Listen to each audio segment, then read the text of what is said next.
भरोसेमंद news channel India news Uttar Pradesh Uttarakhand में हूं आपके साथ विवेक पांडे। बड़ी बहस में आज चर्चा होगी लोकसभा चुनाव को लेकर। दरअसल लोकसभा चुनाव को लेकर सभी पार्टियों ने अपनी तैयारियां तेज कर दी हैं। सीएम योगी की ताबड़तोड़ रैलियों का दौर जारी है। सीएम योगी एक दिन में 3 से 4 जिलों में रैलियां कर रहे हैं, जनसभाओं को संबोधित कर रहे हैं, जबकि विपक्ष यानी कांग्रेस और सपा की भी अपनी अपनी तैयारियां हैं। बैठकों का दौर उनका भी जारी है। इसी क्रम में बीजेपी ने अपनी तैयारियों को धार देते हुए यूपी की 80 लोकसभा सीटें जीतने के लिए अब पूरा फोकस बूथ पर कर दिया है। यूपी के 1,68,000 बूथों के मैनेजमेंट के लिए एक बड़ा प्लान तैयार किया गया है। 2014, 2019 और 2022 के चुनाव में मिले वोटों के हिसाब से बूथों को ए, बी और सी के हिसाब से कैटेगराइज किया गया है। इसी हिसाब से बूथ पर बीजेपी ने टीम लगाई है, जिसमें खास बात यह है कि इस बार पुरुषों के साथ साथ हर बूथ पर दो महिलाएं भी तैनात की गई हैं। इन्हें दुर्गा बहन नाम दिया गया है। इन दुर्गा बहनों का काम घर घर जाकर वोटर से संपर्क करना है, इसके बाद वोट डलवाना है। तो 24 की तैयारी में कौन किस पर भारी पड़ेगा, इसी मुद्दे पर करेंगे आज की बड़ी बहस एक खास पैनल के साथ। लेकिन उससे पहले एक रिपोर्ट आपको दिखाते हैं। जैसे जैसे आगामी लोकसभा चुनाव की तारीखें नजदीक आ रही हैं, सभी पार्टियों ने अपनी ताकत जोरों शोरों पर झोंकनी शुरू कर दी है। ऐसे में भारतीय जनता पार्टी ने बूथ मैनेजमेंट पर फोकस करना शुरू कर दिया है। जिस तरीके से बात की जाए 2014, 2019 और 2022 में वोटों के आधार पर कैटेगराइज कर दिया है और इन कैटेगरीज को ए, बी और सी कैटेगरी में रखा है। आपको बताते चले कि जिस तरीके से बात की जाए अगर बूथ मैनेजमेंट की, तो बूथ पर जो बीजेपी ने अपनी टीम लगाई है तो उसमें इस बार पुरुष के साथ साथ बूथ पर दो महिलाएं भी तैनात की गई हैं। इन्हें दुर्गा बहन नाम दिया गया है। इन दुर्गा बहनों का काम घर घर जाकर वोट से संपर्क करना और इसके बाद वोट डलवाना है। हाल ही में भारतीय जनता पार्टी ने उत्तर प्रदेश चुनाव प्रभारी वैजयंत पांडा ने भी बूथों पर फोकस करने के लिए कहा था। इसके बाद अब भारतीय जनता पार्टी ने इस पर काम करना शुरू कर दिया है।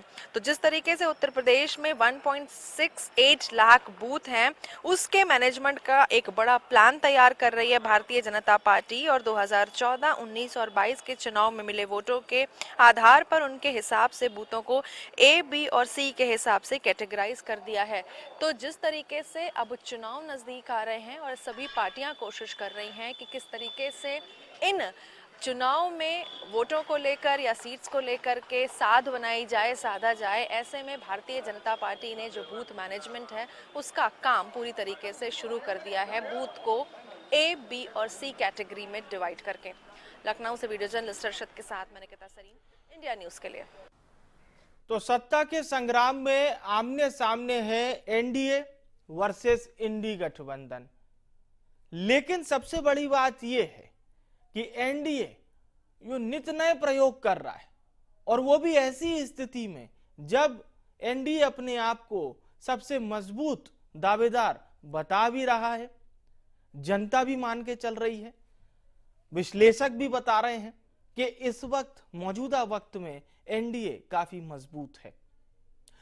पुराने अगर आप चुनाव देखिए, अभी हालिया समय में हुए विधानसभा चुनाव, वो भी इसी ओर इशारा करते हैं। अब एक खास पैनल के साथ हम चर्चा को शुरू करते हैं। हमारे साथ कृष्ण मोहन पांडे जी जुड़ चुके हैं, प्रवक्ता हैं बीजेपी के। एसके दुबे साहब हमारे साथ जुड़ चुके हैं, प्रवक्ता हैं समाजवादी पार्टी के।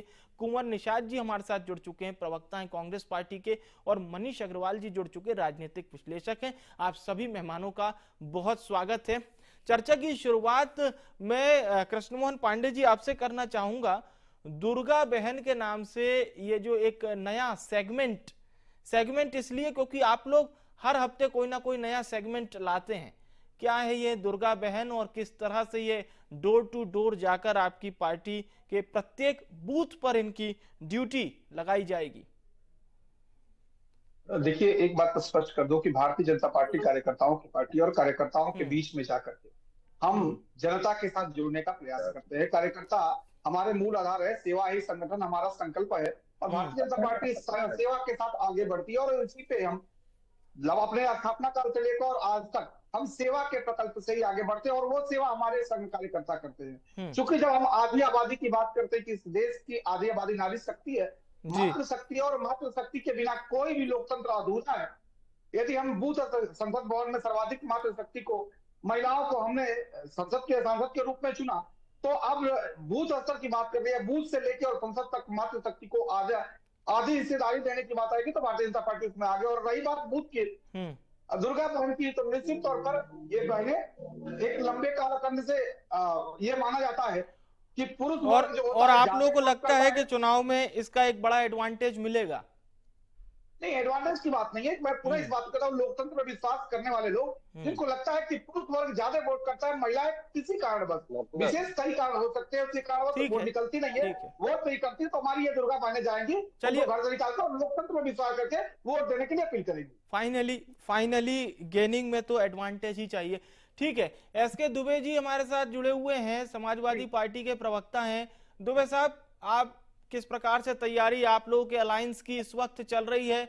बीजेपी ने नारी शक्ति को साधने के लिए दुर्गा बहन भी ये सेगमेंट चालू कर दिया है, प्रत्येक बूथ तक अपनी मौजूदगी दर्ज करवाएंगी ये दुर्गा बहन, एक बूथ पर दो दुर्गा बहन की मौजूदगी रहेगी। देखिए, भारतीय जनता पार्टी का एक हमेशा से काम रहता है लास्ट मोमेंट पे आके अलग अलग नए तरीकों का उपयोग करना। निश्चित तौर पर आज का जो वातावरण है उसमें कहीं ना कहीं आपको ये देखना पड़ेगा कि जनता इनके अब जो नए हथकंडे अपना रहे हैं जी, उससे ऊब चुकी है। जनता को चाहिए महंगाई पे कंट्रोल हो, जनता को चाहिए कि बेरोजगारी जो चरम सीमा पे है वो खत्म हो। डेली ऐसा कोई दिन नहीं जाता जिस दिन मर्डर, रेप, बलात्कार जैसी घटनाएं ना घटती हो। मैं आपको कल एक टाइम्स ऑफ इंडिया का ही बता रहा हूँ कि गुजरात इतना संपन्न प्रदेश है और गुजरात में 20 वर्षों से इनकी सरकार है। टाइम्स ऑफ इंडिया का कोटेड है कि 6 rape every day in Gujarat. आप विचार करिए, ऐसा उत्तर प्रदेश तो उससे 4 गुना ज्यादा बड़ा है। उत्तर प्रदेश में क्या क्या हो रहा है, लेकिन सरकार की कान और आंख दोनों तरीके से बंद है। तो निश्चित तौर पर हम ये कह सकते हैं कि जनता इन सब चीजों का माकूल जवाब देगी। और जब ये चुनाव घोषित होंगे और जब डेट आएगी, मतदान जिस दिन होगा उस दिन इनको ब्याज से जनता वापस करेगी। तो इनके जो जुमले हैं, 15 लाख वालों को जुमला बता दिया था, और इसी तरीके से ये अन्य मुद्दे जो हैं वो सारे के सारे मुद्दे इनके धरे रह जाएंगे और जनता निश्चित तौर पर एनडीए को भगाने का काम करेगी। जी ठीक है, चलिए एक प्रतिक्रिया कुंवर निषाद जी आपसे, आप क्या कहेंगे बीजेपी की इस कवायद पर? कुंवर निषाद जी, देखिए, डॉक्टर शिव कुमार जी ने बड़े अच्छा कहा। यह भारतीय जनता पार्टी इस प्रकार के प्रयोग करती है, लेकिन भारतीय जनता पार्टी के नेताओं को, भारतीय जनता पार्टी की सरकार को मैं निवेदन करना चाहूंगा, आप एक काम ना कर सके। जब बनारस यूनिवर्सिटी में एक बेटी के साथ बलात्कार हुआ तो आप उसको सुरक्षा ना दे सके, वहां पर कोई दुर्गा के रूप में आपकी पुलिस फोर्स ना पहुंच सकी। आपके कानपुर में 2 बेटियां आत्महत्या कर लेती हैं और आपकी कोई दुर्गा फोर्स वहां पे ना पहुंच सकी। आपके उनके पिताजी भी आत्महत्या कर लेते हैं, लेकिन आपकी सरकार तब नहीं जागती है। और इस उत्तर प्रदेश के बारे में एक चीज और बताना चाहूंगा, पूरे देश में सबसे ज्यादा स्कूल ड्रॉप आउट करने वाली अगर कोई बेटियां हैं तो वो उत्तर प्रदेश की हैं। सबसे कम अगर शिक्षित अगर कहीं बेटियां हैं पूरे देश में तो वो उत्तर प्रदेश की हैं। ये लोग बेटियों को स्कूल नहीं ले जा सकते, लेकिन वोट डलवाने के लिए उसको हथियार के तौर पर भारतीय जनता पार्टी के लोग प्रयोग करना चाहते हैं। लेकिन इतना जरूर बताना चाहूंगा, इन्होंने महंगाई बढ़ाई, इन्होंने बेरोजगारी बढ़ाई, इन्होंने भुखमरी बढ़ाई, और इन सारी चीजों का असर इस देश के युवाओं पर पड़ा, महिलाओं पे पड़ा, बेटियों पे पड़ा, इस देश की शिक्षा व्यवस्था पे पड़ा। तो इसके प्रति उत्तर में भारतीय जनता पार्टी को रोष झेलना पड़ेगा, क्योंकि यह भारतीय जनता पार्टी की सरकार जुमलों की सरकार रही है, झूठ की सरकार रही है, जिसको भारतीय जनता पार्टी मोदी की गारंटी कहती है। वास्तव में वो मोदी जी के झूठ थे जिसको भारतीय जनता पार्टी नाम बदलकर पेश करना चाहती है, लेकिन जनता ने तय किया है ठीक है, जिस प्रकार से अग्निवीर योजना थी। मेरा टॉपिक बस दो पॉइंट और है। नोटबंदी पर ये फेल हुए, जीएसटी पर फेल हुए, 2 करोड़ रोजगार प्रतिवर्ष ना दे सके, 100 स्मार्ट सिटी ना बना सके, 100 दिन में काला धन ना ला सके, और मोदी जी ने कह दिया कि अब तो मुझको पता भी नहीं। तो इस प्रकार के ये प्रोपागंडा रच के देश की जनता को गुमराह करना चाहते हैं। इस देश को 35 रुपए लीटर पेट्रोल देने वाले थे, महिलाओं की सुरक्षा करने वाले थे, साठ गांठ करके इन्होंने पूंजीपतियों को बढ़ावा दिया, उनको अमीर बनाया। तो उसका जवाब उत्तर प्रदेश की जनता के साथ उत्तर प्रदेश की जनता भी देगी, और भारतीय जनता पार्टी को, प्रधानमंत्री मोदी जी को गद्दी छोड़नी पड़ेगी। चलिए, मैं मनीष अग्रवाल जी का रुख करता हूं। मनीष जी, आप सभी पैनलिस्ट को सुन रहे थे, क्या लगता है आपको, भारतीय जनता पार्टी हो या फिर इंडिया अलायंस, इस वक्त उत्तर प्रदेश के सियासी समीकरण क्या बता रहे हैं? हालांकि चुनाव की तारीखों का ऐलान नहीं हुआ है, लेकिन दोनों पार्टियां अपने अपने तरीके से जनता के बीच में अपनी पहुंच को तो ले जा रही हैं।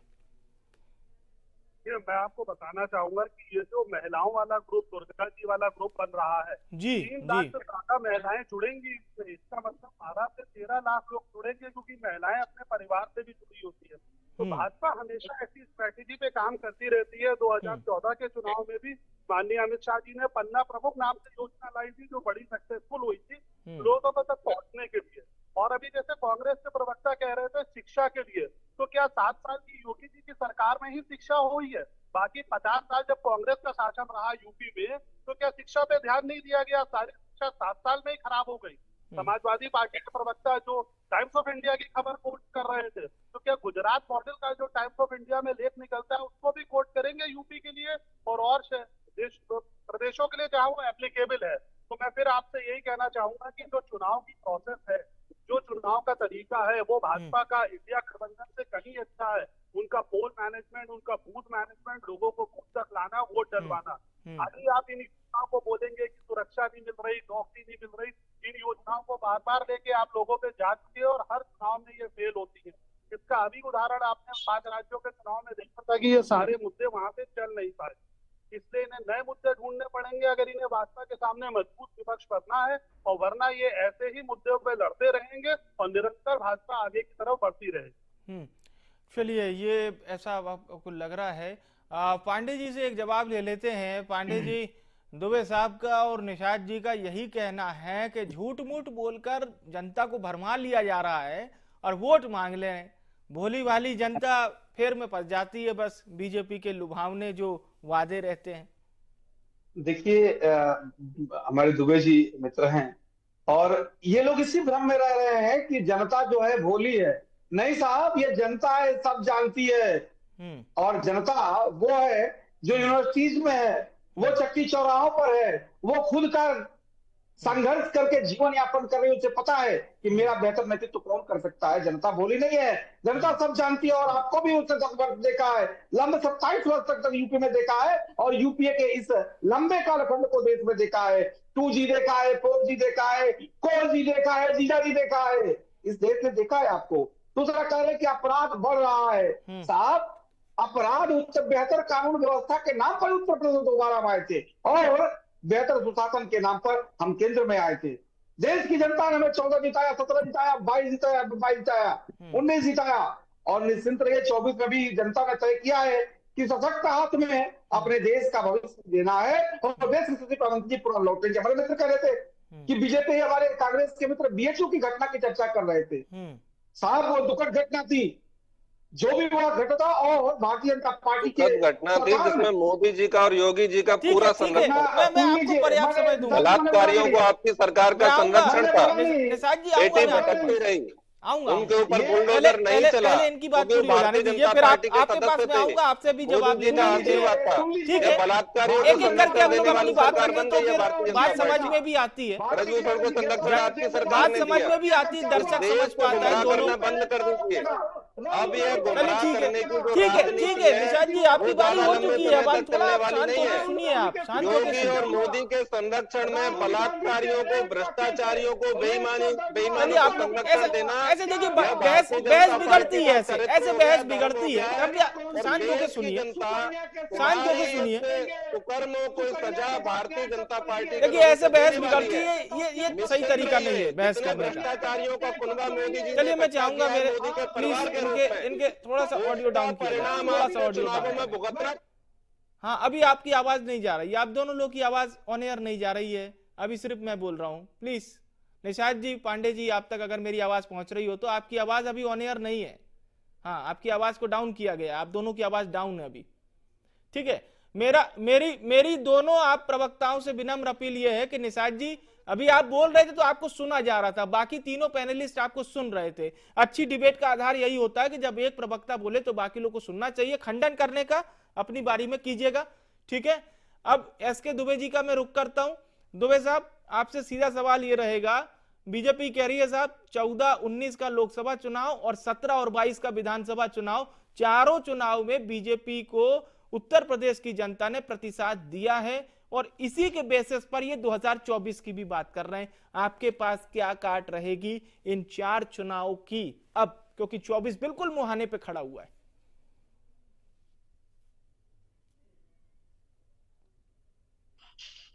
जी दुबे साहब, ये आपसे सवाल है। मेरे से है? हाँ, एसके दुबे जी आपसे। जी जी जी, बोलिए बोलिए।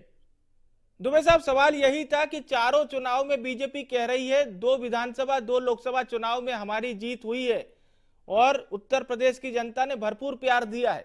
2024 में भी ये जनता वापस बीजेपी को प्यार देने जा रही है, आप लोग कैसे रोकेंगे, यही सवाल है। देखिए देखिए देखिए, ये राजनीति है और राजनीति में कब कौन आएगा और कब कौन चला जाएगा इसका कोई गारंटी नहीं ले सकता है। यही भारतीय जनता पार्टी है। क्या स्थिति थी? ठीक है, हम सत्ता में थे, 2017 में हमें दोबारा सत्ता में मौका नहीं मिला। जनता हमारी कुछ कमियां रही होंगी, निश्चित तौर पे हम तो स्वीकार करते हैं कि हमारी कुछ कमियां रही होंगी, इसके लिए जनता ने हमें अस्वीकार कर दिया। लेकिन मैं आपको ये जरूर बताना चाहता हूँ कि जिस तरीके से हमें अगर कमियां थी, जिस जनता ने अस्वीकार किया, तो उसी तरीके से इन्होंने 2017, 19 और 22 ये तीनों इलेक्शन में, 14 की बात छोड़िए, ये तीनों इलेक्शन में जनता ने इन्हें मौका दिया बार बार। और कोई भी आदमी हो 3 बार तक अवॉइड करता है कि चलो भाई चल, let go let go let go, लेकिन चौथी बार वो निश्चित तौर पर अवॉइड नहीं करेगा। और वही हालत यहाँ होने वाली है कि, क्योंकि ये ऐसी बात नहीं है। आप देखिए किसान परेशान है, आप देखिए कि इनका फरमान है। मैं अगर अपनी बात करूं, मैं इस चीज का विक्टिम हूँ, भुक्तभोगी हूँ। मैं कलेक्टर ऑफिस गया तो पता चला, कलेक्टर ऑफिस में बताया कि साहब विपक्षी पार्टियों के लिए सीधे आदेश हैं कि उनके लेटर पैड पे कोई काम ना किया जाए। कौन सी मानसिकता में ये जी रहे हैं? तो निश्चित तौर पर क्या मैं अपना पर्सनल काम करने के लिए, हम भी तो जनता के काम के लिए बोलते हैं ना, हम भी जनता के काम के लिए लेटर देते हैं।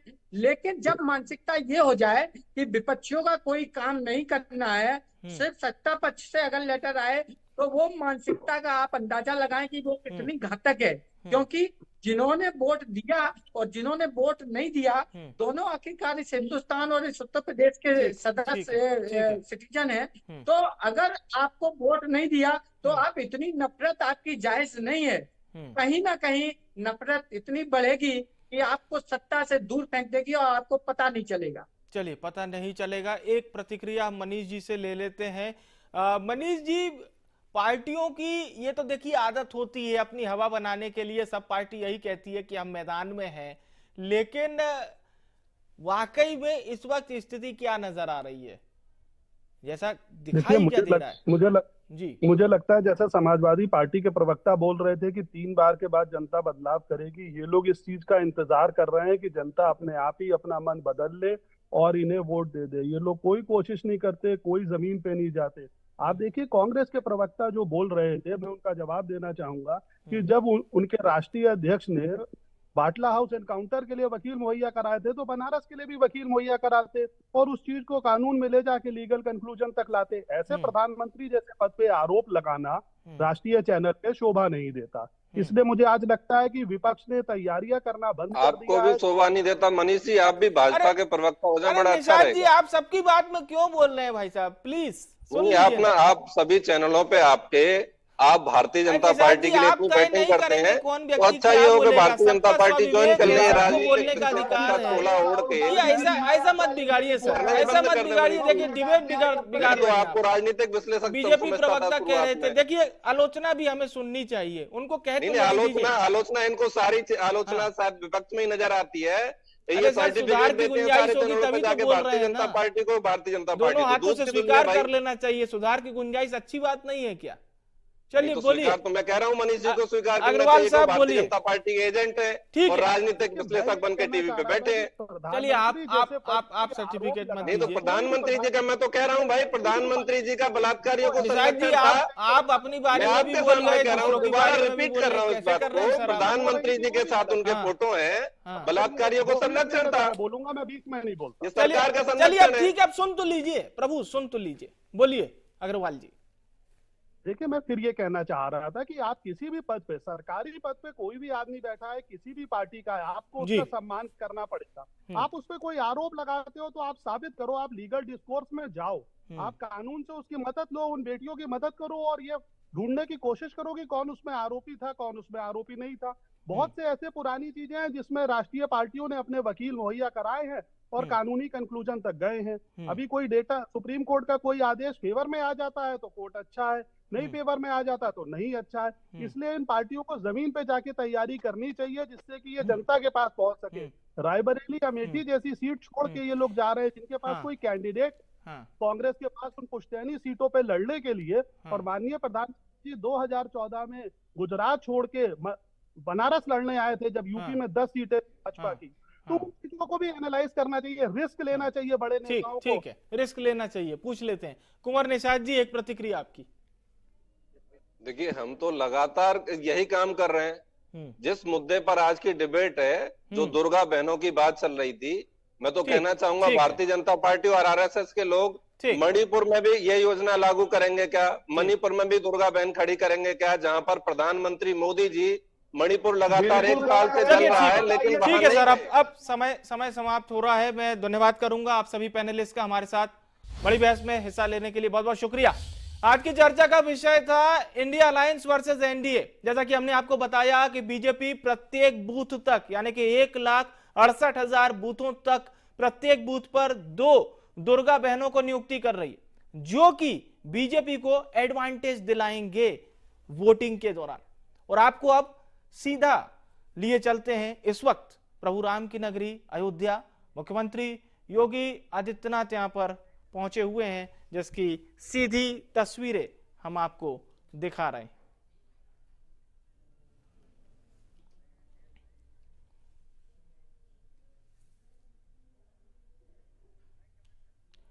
तो सीधी तस्वीरें इस वक्त आपके स्क्रीन पर। सीएम योगी आदित्यनाथ आज अभी अयोध्या पहुंचे हुए हैं। आज उनका 4 जिलों का दौरा है। अयोध्या को भी हजारों करोड़ों की सौगात सीएम योगी आदित्यनाथ देंगे। देखिए उन्हें उनकी प्रतिकृति स्वरूप